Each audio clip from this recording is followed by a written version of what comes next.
I must confess, I can't get too excited about our gospel lesson for today.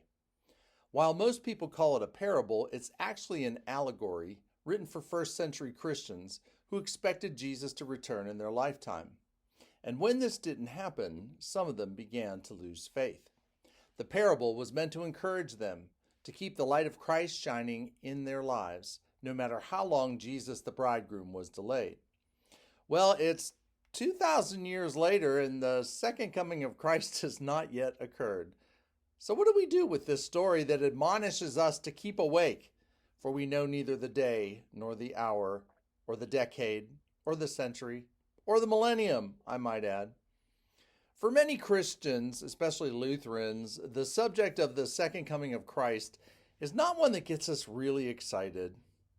And while it's true we confess in the Apostles' Creed that we believe that Jesus will come to judge the living and the dead, we actually got rid of the old version from the LBW or the Green Book, which says we believe Jesus will come again to judge the living and the dead. You see what I mean? Modern Lutherans just aren't all that concerned about the second coming of Jesus.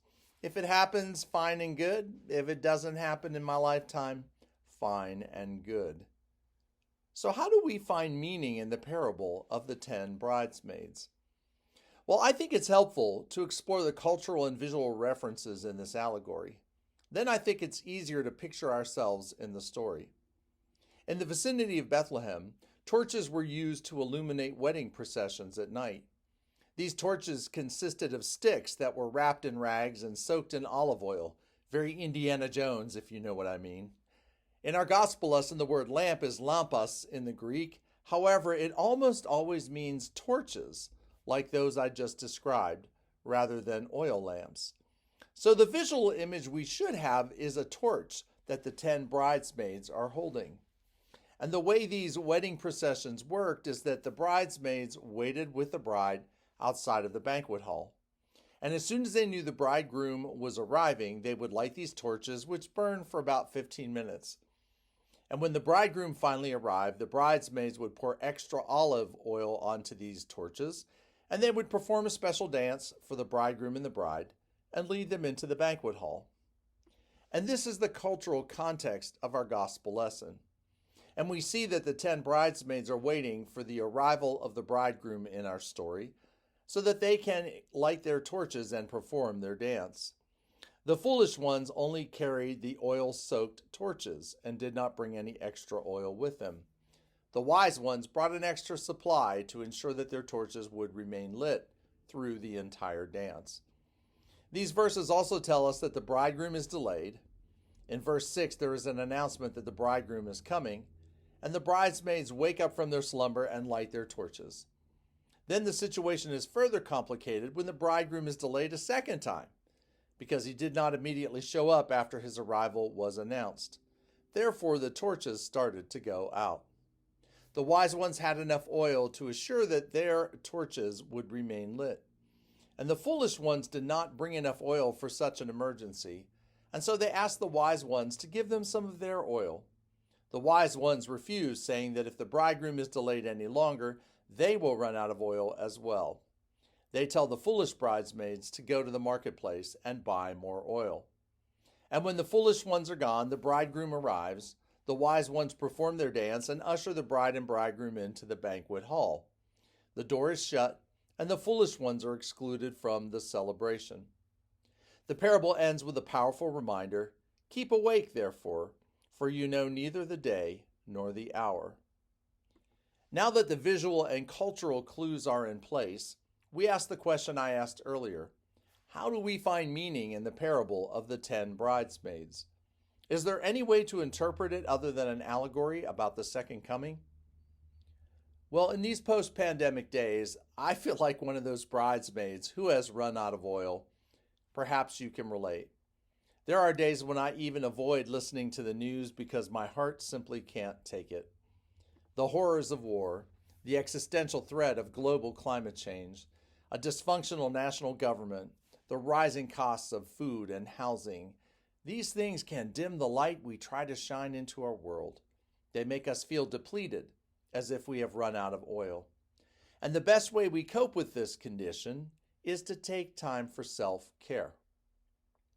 And perhaps the word of encouragement we receive from the parable is we need to give ourselves permission to do whatever it takes to keep us healthy and vibrant in these post-pandemic days of social and political unrest. If the light of Christ is going to burn brightly in our lives, this will not happen accidentally without any effort on our part. Sure, we can all shine brightly for short periods of time, but if we're going to make it over the long haul, we need a strategy to keep us strong. And what it takes to keep our torches burning brightly looks different for everyone. The important thing to remember is that for everything there is a season and a time for every matter under heaven.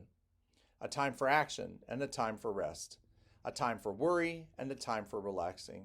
A time to be productive and a time to simply be. If our torches are going to remain lit, we need to do a good job of taking better care of ourselves, our family, and our church. Wellness does not happen by accident. We need a plan. So let's all make a plan and take the time to put it into action. And this is especially true as we approach the holiday season. It can be a recipe for burnout and disappointment, or it can be a time of joy and celebration.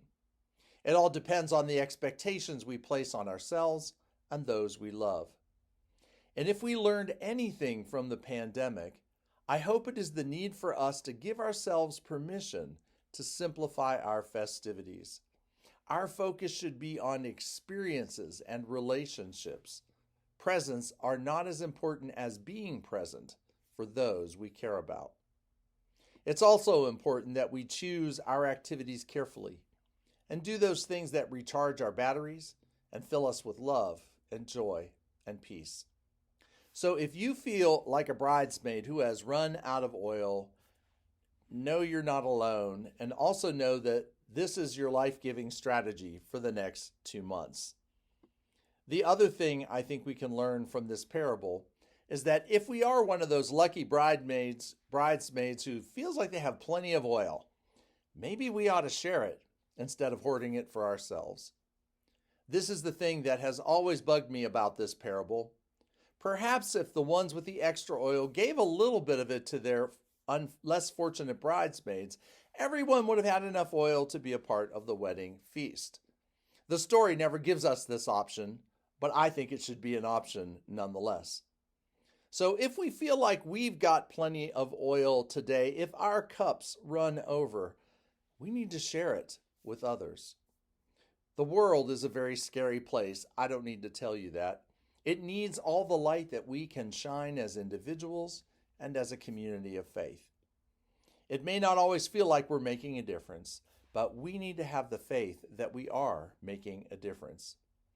You are the light of the world, Jesus said, so let your light shine before others, that they may see your good works and give glory to your Father in heaven. I believe there is enough oil for everyone to be invited to the wedding banquet and for no one to be left out of the celebration. And if enough of us believe this is true, wow, the world will be a much better place to live in. Amen.